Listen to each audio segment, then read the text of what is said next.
हम देखते हैं किस प्रकार से अर्जुन ने भूमिंजय को धैर्य और शौर्य से रहने के लिए कहा। अर्जुन ने अपनी कमर कसी, भूमिंजय ने भी अपनी कमर कसी और दोनों युद्ध के लिए तैयार हो गए। अर्जुन ने, देखिए, शस्त्र और अस्त्रों में ये अंतर है। शस्त्र यानी जो विथ हैंड्स, जो हम हाथों से फेंकते हैं, वो शस्त्र हैं। अस्त्र यानी दिव्य होते हैं। अस्त्रों को मंत्रों के माध्यम से पुकारा जाता है, बुलाया जाता है और मंत्रों के माध्यम से ही उन्हें छोड़ा जाता है। अर्जुन ने दिव्य अस्त्रों को आमंत्रित किया। वो सारे अस्त्र मूर्तिमंत रूप में आकर के अर्जुन के सामने कहने लगे कि आप जो चाहिए हम करने के लिए तैयार हैं। अर्जुन को भी ये मौका मिला था। 13 वर्षों तक उन्होंने उस प्रतिशोध की अग्नि को, धधकती ज्वाला को अपने हृदय में रखा था। Now it was the time for him also to show all the Pandavas की, कौरवस, कि वो क्या हैं। वो भी बहुत खुश थे। अर्जुन जा गए और कौरवों की सेना के काफी पास में जाकर के उन्होंने अपने रथ को स्थापित किया और जोर से शंखनाद किया। वो शंखनाद ही ऐसा था जो भूमिंजय वो रथ से उड़ करके नीचे चले गए। जब शंखनाद पूरा हुआ, अर्जुन अपने गांडीव की प्रत्यंचा ऐसे खींच करके, अपने कान तक खींच करके छोड़ी। वो जो आवाज हुई, ऐसा लगा जैसे 2 पहाड़ एक दूसरे के ऊपर टूट करके गिरे हों। और भूमिंजय, जो कि पहले ही जमीन पर गिरे हुए थे, उन्होंने अपने दोनों कान बंद कर लिए। जैसे ही गांडीव की प्रत्यंचा छोड़ने के बाद उन्होंने देखा सारथी तो है ही नहीं, नीचे पड़ा हुआ है भूमिंजय। अर्जुन जाते हैं, भूमिंजय को उठाते हैं। अरे तुम अपना आपा क्यों खो रहे हो? इससे पहले कभी शंखनाद नहीं सुना क्या? हर युद्ध से पहले तो शंखनाद होता है। भूमिंजय ऑलरेडी पसीना आ गए, बोले बहुत शंखनाद सुने लेकिन ऐसा शंखनाद नहीं सुना। अर्जुन कहते हैं देखो मैं फिर से शंखनाद करूंगा, संभाल करके रहना। हाँ, अर्जुन ने फिर से एक बार शंखनाद किया। भूमिंजय somehow वो रथ पर खड़े रहे और देखते रहे कब शंखनाद खत्म होगा। शंखनाद खत्म हुआ तो उनकी जान में जान आई। जैसे ये शंखनाद सुना, वैसे ही द्रोण फिर से कहने लगे देखो ये निश्चित रूप से अर्जुन ही है। इस प्रकार से शंख बजाना ये कॉन्फिडेंस दिखाता है।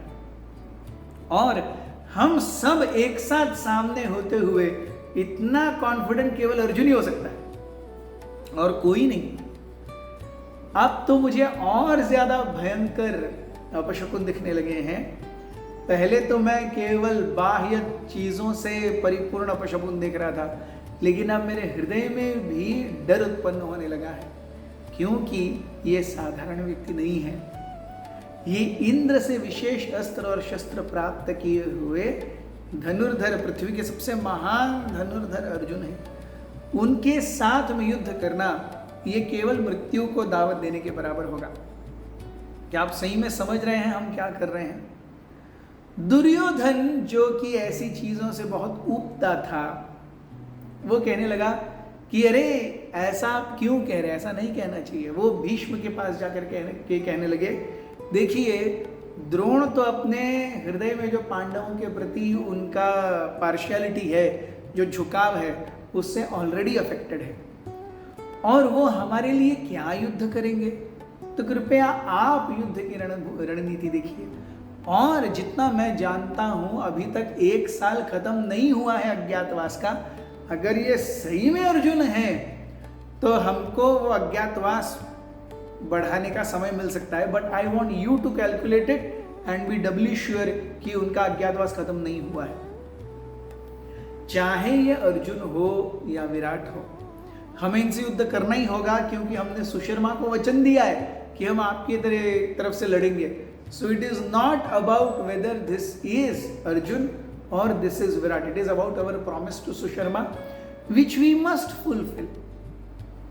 जब इस प्रकार से बातें होने लगी तो कर्ण आए वहां पर और कर्ण कहने लगे अरे आप सब हमेशा ही पांडवों को और खास करके अर्जुन को इतना प्राधान्य देते हैं, आज आप देखिए क्या युद्ध होगा। इससे पहले कभी हम एक साथ नहीं लड़े, लेकिन आज आप देखेंगे मेरे बाणों, मेरे भालों, मेरी तलवार, इन सब के कौशल्य से मैं अर्जुन को पूरी तरह से नतद्रष्ट कर दूंगा। अर्जुन का अस्तित्व ही नहीं रहेगा। तब आपको पता चलेगा कर्ण क्या है। अर्जुन के पास बहुत बड़े शस्त्र होंगे, लेकिन मैं कर्ण भी परशुराम जी का शिष्य हूँ और मैंने परशुराम जी की बहुत सेवा की है और परशुराम जी ने भी मुझे बहुत सारे शस्त्र दिए हैं। तो इंद्र और परशुराम में परशुराम जी बहुत महान हैं। उनके द्वारा दिए गए अस्त्र अर्जुन को मिले हुए अस्त्रों से बहुत ज्यादा शक्तिशाली होंगे, लेकिन इससे पहले मुझे उसका अर्जुन के खिलाफ उपयोग करने के लिए कोई चांस नहीं मिला। तो बताओ, आज आप मेरा शौर्य, मेरी विजय गाथा देखेंगे। कृपाचार्य कहने लगे, हे कर्ण, हे राधे, आप हमेशा ही एक बच्चे की तरह युद्ध के लिए लालायित होते हो। एक ऐसा बच्चा जिसकी मति हमेशा उल्टी चलती है। युद्ध का उपयोग तभी किया जाना चाहिए जब बाकी सारे जो कार्य हैं वो शिथिल हो गए हों, बाकी सारे रास्ते बंद हो गए हों। अच्छे समय में अगर कोई ऑप्शन है और कोई हमेशा ही युद्ध का सहारा ले रहा है तो वो मूर्खता है। तुम कभी भी अपने ओपोनेंट को अपने से कम ही देखते हो, आप वस्तु स्थिति नहीं देखते। इस प्रकार से युद्ध करना ये केवल मृत्यु को दावत देने के बराबर है। अर्जुन ने अभी अभी शस्त्र लिए हैं इंद्र से। इससे पहले भी अर्जुन ने अकेले ने सारे गंधर्वों को एक साथ हराया था। इससे पहले भी हम देखते हैं जितने युद्ध हुए हैं, द्रुपद को भी अर्जुन ने अकेले हराया था। इससे पहले भी जब कोई भी युद्ध हुआ है, 12 वर्षों तक अगर वनवास में अर्जुन जीता है, कई सारे राक्षस मिले ही होंगे, तो अर्जुन को आप कम नहीं देख सकते। द्रोण और कृपा, हम जानते हैं अर्जुन क्या है। आप उनके साथ में इस प्रकार से साधारण बातें कर रहे हो।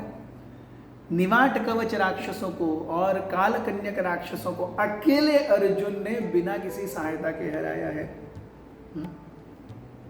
सुभद्रा को सभी यदुओं के बीच में से बलराम जी के बीच में से लेकर के गए हैं।